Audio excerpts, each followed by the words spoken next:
네, 오늘은 총회 주일입니다. 우리 교회가 소속해 있는 대한예수교 장로회 통합교단 우리 총회는 매년 9월부터 시작해서 그 다음 해 8월 말까지를 한 회기로 정하고 있습니다. 그래서 9월 초에 총회가 있게 되고 이제 9월 초부터 다음 해 8월 말까지 한 회기에 우리 교회가 중점을 둬야 될 주제는 무엇인가 하는 것을 정해놓고 그 주제를 위해서 1년 동안 열심히 일하도록 합니다. 올해 총회 104회기 총회의 주제는 여기에 기록된 대로 말씀으로 새로워지는 교회입니다. 말씀으로 새로워지는 교회, 이 주제를 가지고 앞으로 1년 동안 우리 대한예수교 장로회 통합교단은 이 말씀을 교회에서 실천하기 위해서 노력하게 될 것입니다. 총회에서 오늘은 말씀으로 새로워지는 교회라는 이런 제목으로 각 교회에서 설교를 해달라.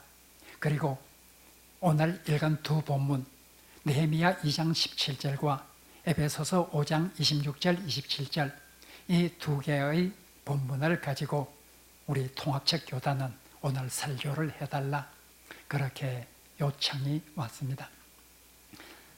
우리 교회도 통합책 교단이기 때문에 총회의 요청에 따라서 오늘 이 본문 말씀으로 이 제목으로 함께 생각하게 될 것입니다. 우리는 이번 회기에 총회에서 정한 이 주제 말씀으로 새로워지는 교회 이런 주제를 보면서 근래 몇 년 동안 우리 총회에서 정한 그 주제를 다시 한번 떠올리게 됩니다. 101회기 총회의 주제는 다시 거룩한 교회로 이런 주제였습니다. 102회기 주제는 거룩한 교회 다시 세상 속으로 하는 주제였습니다. 작년 103회기 주제는 영적 부흥으로 민족의 동반자 되게 하소서 이 주제였습니다. 101회기부터 104회기까지 4년에 걸친 이런 총회 주제를 보면서 우리는 그 주제 속에 있는 공통적인 요소를 생각해 보게 됩니다. 그것은 한국교회가 변해야 한다. 다시 거룩한 교회가 되어야 되고 거룩한 교회가 되어서 다시 세상 속으로 가야 한다. 우리가 영적인 부흥으로 우리를 새롭게 하여서 민족의 동반자가 되어야 된다. 우리가 말씀으로 변화되어서 새로운 모습의 교회를 만들어 가야 한다. 모든 주제의 공통점은 바로 이대로는 교회가 안 된다는 것입니다. 우리가 무엇인가 변해야 하고 새로운 모습으로 탈바꿈하는 이런 한국의 개신교가 되어야 한다는 뜻을 담고 있습니다. 한국교회의 위기는 심각합니다. 우리가 깨지 않으면 우리가 다시 건강한 교회로 한국교회를 재건하지 않으면 한국교회는 점점 쇠락의 길로 갈 수밖에 없는 이런 상황에 있습니다.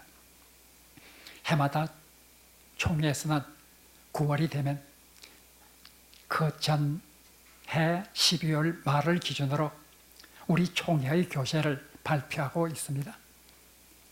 작년과 비해서 올해 우리 총회는 어떤 교세가 되었는가 하는 것을 잠시 살펴보겠습니다. 자, 이 표에 우리 총회의 교세가 나와 있습니다. 노회가 작년 발표했던 것보다 하나가 늘어서 68개가 되었습니다. 교회도 증가했습니다. 약 100개의 교회가 더 늘게 되었습니다. 목사의 수도 증가했고 전도사의 수도, 교육전도사의 수도 각각 다 증가하였습니다. 장로의 수도 증가하였고 안수집사의 수도 증가하였고 권사의 수도 증가하였습니다. 여기까지만 보면 마치 한국의 교회, 우리 통합식 교회 교세가 많이 확장되고 있다 이렇게 착각할 수도 있을 것입니다. 그러나 8번, 9번, 10번에 나오는 이 숫자가 아주 중요합니다. 서리 집사의 수는 줄었습니다. 59만 3,184명에서 58만 9,525명으로 줄었습니다. 왜 줄었을까요? 서리 집사로 있으신 분들 중에서 장로나 권사나 안수 집사로 이젠 직분이 바뀌어지게 되었습니다. 그렇게 직분이 바뀌어지는 분이 있는가 하면 새로이 유입되는 교인들 중에서 서리 집사로 임명해서 서리 집사의 수가 줄어들지는 않아야 합니다. 이 표가 보여주는 것은 서리 집사 중에서 항존직으로 이렇게 직분이 바뀌는 사람은 있지만 새롭게 교회에 유입되어서 서리 집사로 임명되는 사람의 수는 많지 않다는 것을 말하고 있습니다. 그래서 서리 집사의 수가 줄었습니다. 이것은 상당히 위기라는 것을 보여줍니다. 세례 교인의 수 줄었습니다. 무엇보다도 전체 교인의 수가 줄었습니다. 271만 4,314명에서 255만 4,227명으로 상당히 크게 줄었습니다. 그 감소 비율이 상당히 큽니다. 1년 동안 우리 통합적 교단은 우리 한국교회를 대표하는 교단으로 그렇게 자부심을 가지고 있습니다. 우리는 한국교회의 장자교단이라 이렇게 우리는 자랑합니다. 우리 통합적 교단의 이 교세는 우리 한국교회 전체의 교세가 어떻게 되고 있는지를 판가름해 볼 수 있는 그런 바로 통계표이기도 합니다. 한국교회는 위기입니다. 점점 쇠락해가고 있습니다. 이런 쇠락해가는 한국교회를 바로잡아보기 위해서 다시 거룩한 교회로 이런 구호를 내걸고 노력을 했고, 거룩한 교회 다시 세상 속으로 하는 구호를 가지고 또한 노력을 해보았습니다. 영적 부흥으로 민족의 통반자 되게 하소서, 이런 구호를 가지고 우리 교단은 노력해보기도 하였습니다. 무엇인가 달라져야 한다. 그러나 그 결과는 지금 우리가 보시는 통계표에 나타난 것처럼 교회가 새롭게 변화되어서 세상 사람들로부터 칭송을 받는 그런 모습으로 탈바꿈하지는 못했다는 것을 보여주고 있는 것입니다. 우리가 정말 하나님을 사랑하는 사람이라고 하면, 주님의 몸된 교회를 사랑하는 사람들이라고 하면 한국교회가 이대로는 안 된다. 어떻게 하면 좋을까 하는 탄식과 결단을 해야 되는 그런 상황입니다. 오늘 본문에 나오는 느헤미야서는 이렇게 위기 상황에 있는 한국교회를 바라보는 우리들에게 어떻게 해야 되는지를 우리에게 잘 보여주고 있습니다. 느헤미야는 바벨론에 의해서 포로로 잡혀갔습니다. 그는 바벨론에서 이젠 왕궁에서 일하게 되었습니다. 페르시아의 왕궁, 그곳에서 술 맡은 자로서 일하고 있었습니다. 예루살렘에서 온 사람들로부터 예루살렘의 소식을 들었습니다. 예루살렘이 황폐하였다. 이런 예루살렘에 대한 소식을 듣습니다. 느헤미야는 하나님께 기도합니다. 탄식합니다. 금식하며 기도합니다. 하나님 앞에 죄를 자복합니다. 하나님, 이렇게 예루살렘이 황폐한 것은 우리의 죄 때문입니다. 나와 내 아버지의 집이 죄를 범했기 때문입니다. 느헤미야는 경건한 사람이었습니다. 나라가 망하는데 일조를 한 이런 잘못을 한 사람은 결코 아닙니다. 그러나 느헤미야는 자기는 이 죄의 바깥에 있다고 생각하지를 않습니다. 나도 이스라엘 민족의 한 회원으로서 나에게도 책임이 있고 내 아버지의 집도 책임이 있다. 이렇게 생각을 합니다. 느헤미야 1장에서 느헤미야가 기도하면서 이것은 나와 내 아버지의 집이 범죄하였기 때문입니다 하면서 하나님 앞에 기도합니다. 회개의 기도를 합니다. 느헤미야는 왕에게 요청을 해서 잠시 왕궁을 떠나서 고국으로 갈 수 있는 이런 허락을 받게 됩니다. 느헤미야는 고국으로 돌아옵니다. 예루살렘에 돌아왔습니다. 예루살렘에 돌아와서 그는 예루살렘 성을 둘러보았습니다. 밤에 예루살렘 성을 둘러보면서 성벽은 무너졌고 성문은 불타버린 이런 예루살렘의 참담한 모습, 예루살렘 성의 황폐한 모습을 바라보았습니다. 그는 이스라엘 지도자들을 모았습니다. 그리고 그들에게 말합니다. 오늘 읽은 본문 느헤미야 2장 17절은 바로 예루살렘 성을 둘러본 느헤미야가 예루살렘 사람들을 모아놓고 그들에게 말하는 내용입니다. 느헤미야는 그들에게 말합니다.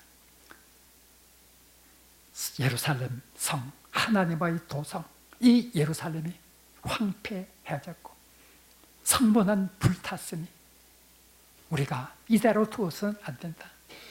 우리가 이 예루살렘 성을 다시 건축하여서 다시는 수치를 당하지 말자.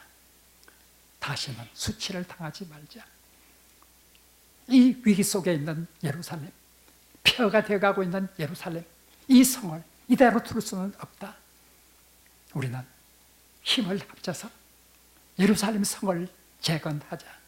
다시는 수치를 당하지 말자 하면서 호소를 합니다. 그 당시 예루살렘 성을 다시 수축한다는 것은 결코 쉬운 일이 아니었습니다. 산발락과 도비아와 같은 많은 대적들이 방해를 하였습니다. 그리고 예루살렘 사람들도 경제적으로 여러 가지 어려운 지경에 처해 있었습니다. 이런 시대에 성을 수축한다고 하는 것 결코 쉬운 일이 아니었습니다. 그러나 느헤미야의 말을 들은 모든 사람들은 느헤미야가 말하는 대로 예루살렘 성을 수축을 하자, 다시 재건을 하자. 어떤 어려움이 있더라도 그 어려움을 이겨내고 하나님의 도성인 예루살렘 성을 새롭게 하자. 이렇게 결의를 하였고 그들은 많은 어려움 가운데서도 성을 재건하는 데 온 힘을 쏟아 부었습니다. 사랑하는 성도 여러분, 우리가 오늘 쓰러져가는 이 한국 개신교의 현실을 바라보면서 어떻게 해야 되겠습니까? 한국 개신교의 위기가 어디에 있습니까? 많은 여론조사 결과는 한국 개신교가 우리 백성으로부터 신뢰를 잃었기 때문이라 이렇게 분석을 합니다. 교회가 세상으로부터 신뢰를 받아야 되는데 신뢰를 받지 못하고 있다는 것입니다. 여론조사 결과를 보면 우리 개신교의 신뢰도는 가톨릭보다도 낮고 불교보다도 낮습니다. 왜 이렇게 낮은가? 그 이유로는 교회 지도자들이 바로 서지 못하고 있다. 교회 교인들이 세상 사람들과 구별됨을 보여주지 못하고 있다. 이런 말들이 가장 많이 있습니다. 지도자들이 변화되고 교인들이 변화되어야 됩니다. 세상 사람들이 볼 때 예수 믿는 사람은 과연 다르다 하는 이런 인식을 심어줄 수 있어야 합니다.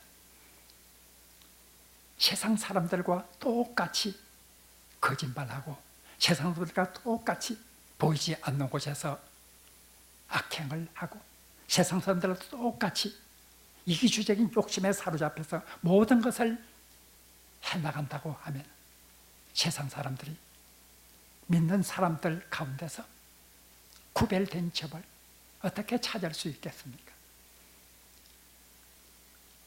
세상 사람들보다 못하지는 않을지라도 세상 사람들과 다른 것이 없다.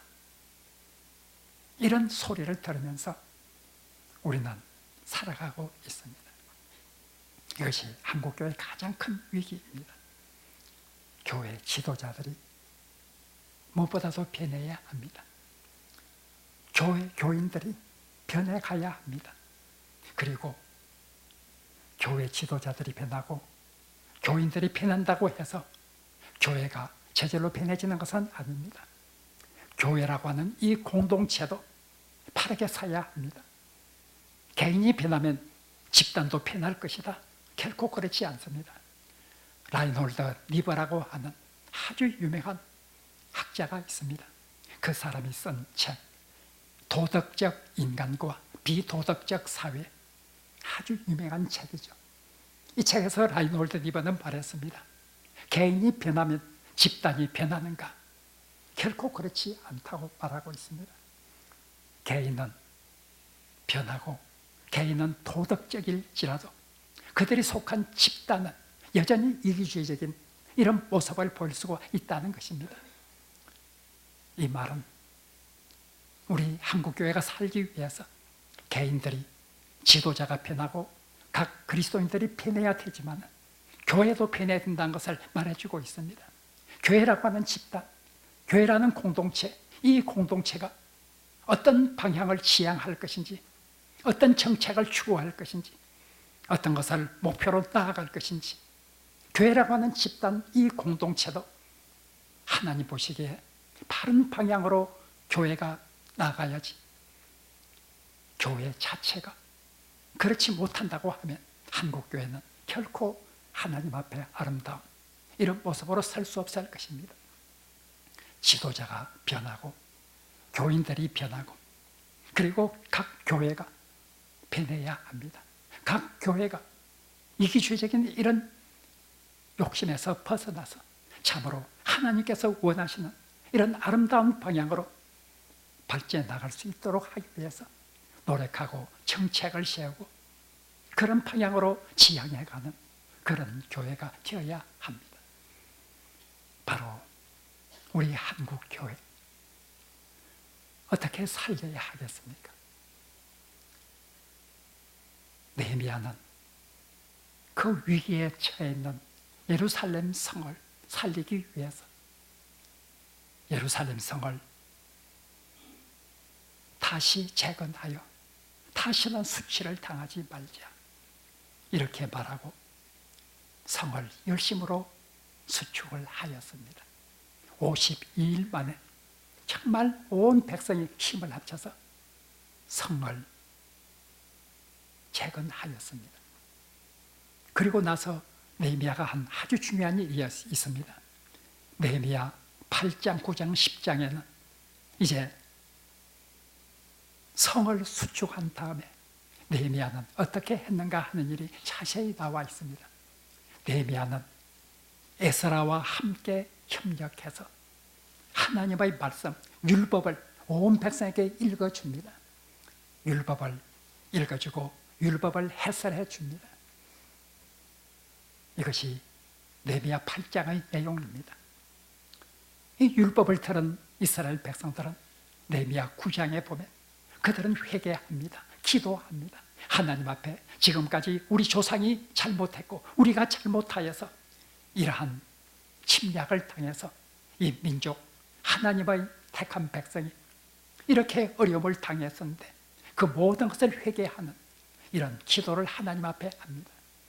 그리고 느헤미야 10장 가면 이제 그들은 결단을 합니다. 우리는 이제는 하나님의 율법에 따라 살자. 하나님의 말씀을 어겨서 하나님의 징계를 받은 우리 조상 때처럼 그렇게 살지 말고 우리는 말씀대로 살자. 말씀을 순종하면서 굳게 우리의 삶을 통해서 하나님께 영광을 돌리자고 하는 이런 결단과 서약을 예루살렘 백성들은 하게 됩니다. 느헤미야가 외형적인 성벽을 재건하는 것도 중요하지만 예루살렘 성이 굳게 서기 위해서 무엇보다도 중요한 것은 우리 사람이 변하는 것이다. 사람이 하나님 앞에서 아름다운 모습으로 다시 서는 이것이야말로 우리가 굳건한 예루살렘을 재건하는 가장 중요한 지름길이라 하는 것을 느헤미야는 잘 알고 있었습니다. 우리가 어떻게 변화되겠습니까?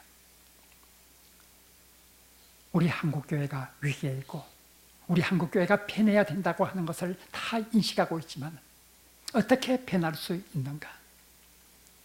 여기에 대해서 느헤미야는 하나님의 말씀으로 변화된다고 하는 이 사실을 잘 보여주고 있습니다. 오늘 읽은 다른 한 구절, 에베소서 5장 26절, 27절도 바로 우리가 변화를 받을 수 있는 것은 하나님의 말씀에 있다 하고 말하고 있습니다. 오늘 읽은 에베소서 본문에서 바울은 권고합니다. 예수 그리스도께서 왜 죽으셨는가? 예수 그리스도께서 교회를 위해서 그 목숨을 바치셨는데 예수 그리스도께서 그 목숨을 바친 이유는 교회로 하여금 말씀으로 깨끗하게 씻어서 거룩한 백성이 되도록 하기 위함이었다 하고 말하고 있습니다.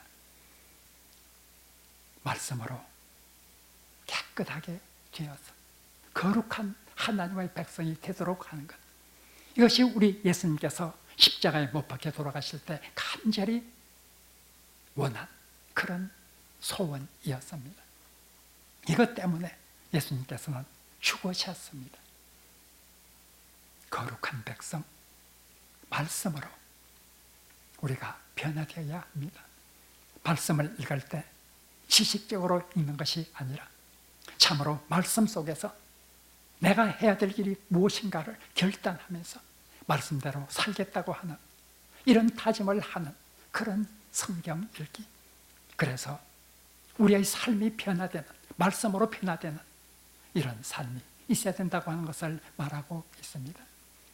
오늘 본문에 보면 또 한 가지 아주 중요한 말씀을 하고 있습니다. 에베소서에서 말하기를 예수께서 우리를 위해서 죽으신 이유는 우리가 깨끗하게 되어 거룩한 백성이 되려고 하는 그 이유와 또 예수님 앞에서 영광스러운 교회로 우뚝 서도록 하기 위해서 예수님께서는 자기 몸을 버려 십자가에 죽으셨다 하고 말하고 있습니다. 예수님께서는 간절히 원하고 있습니다. 교회가 예수님 앞에 아름다운 교회, 영광스러운 모습으로 서기를 간절히 원하고 있습니다. 교회는 예수님이 주인입니다. 교회는 예수님의 소유입니다. 예수님이 교회의 주인이라고 하면 교회는 주인 보시기에 아름다운 모습으로 발전해 가야만 합니다. 예수님이 우리를 보신다고 하면, 예수님이 우리 교회를 보신다고 하면 우리 교회를 어떻게 평하실까? 예수님의 평가 참으로 중요합니다. 세상 사람들에게 평가를, 칭송을 받고 예수님으로부터 좋은 교회라고 하는 이런 평판을 받는 그런 교회가 하나님께서 원하시는 교회입니다. 오늘 본문에 보면 예수님은 왜 죽으셨는가? 교회를 영광스러운 교회로 자기 앞에 세우기 위해서 그렇게 하셨다 하고 성경은 말하고 있습니다. 사랑하는 성도 여러분, 우리 한국교회의 위기를 보면서, 쇠락해가는 위기를 보면서 우리가 어떻게 해야 되겠습니까? 참으로 안타까운 심정이 없다고 하면 하나님을 사랑하는 사람들이 아닙니다. 참으로 쇠락해가는 한국교회를 바라보면서 안타까운 마음, 어떻게 이 교회를 다시 세울 수 있을까? 어떻게 이 교회를 재건해서 다시는 수치를 당하지 않을 수 있을까? 이런 마음이 우리에게 없다고 하면 하나님을 사랑하는 사람이 결코 될 수 없을 것입니다. 이런 상황 속에서 우리는 우리를 부르신 하나님을 찬양합니다.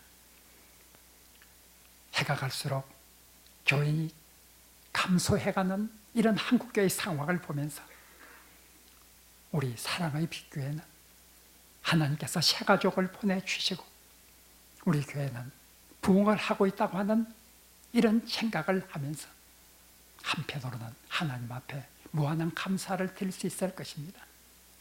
그러나 그 감사가 잘못하면 오만과 교만에 빠져서는 아니 될 것입니다. 하나님께서 우리에게 이렇게 새 가족을 보내주신 것은 더 좋은 교회로 만들어라는 것, 더 하나님 보시기에 아름다운 교회로 만들어라는 것, 그런 하나님의 은혜의 요청이 있다고 하는 것을 우리는 기억해야 합니다. 더 좋은 교회, 더 아름다운 교회, 세상이 보기에 더 칭송을 받는 교회, 무엇보다도 예수님 보시기에 더 아름다운 교회, 이런 교회를 만들어 가야 될 그런 책임이 우리 모두에게 있습니다. 말씀으로 새로워지는 교회, 이 현수막은 내년 8월 말까지 계속 이 자리에 붙어 있을 것입니다. 이 현수막을 보면서, 이 주제를 보면서 우리는 매주 나는 이런 교회로 탈바꿈하기 위해서 얼마나 노력하고 있는가 생각해 보아야 될 것입니다.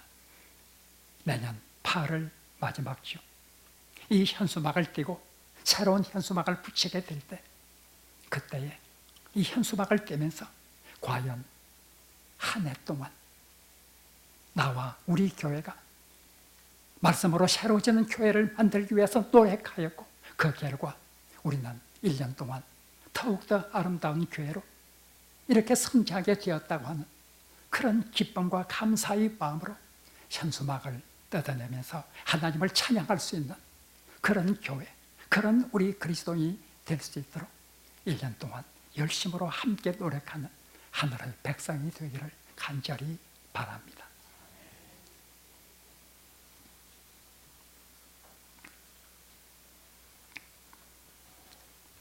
하나님, 예루살렘을 보면서 예루살렘을 재건하기 위해서 노력한 느헤미야와 같이 오늘날 한국교회를 바라보면서 무엇인가 변해야 되는 한국교회를 바라보면서 우리 자신이 변하고 우리 교회가 더욱 아름답게 변할 수 있도록 우리를 도와주시고 우리에게 은혜를 내려 주옵소서. 예수님 이름으로 기도합니다. 아멘.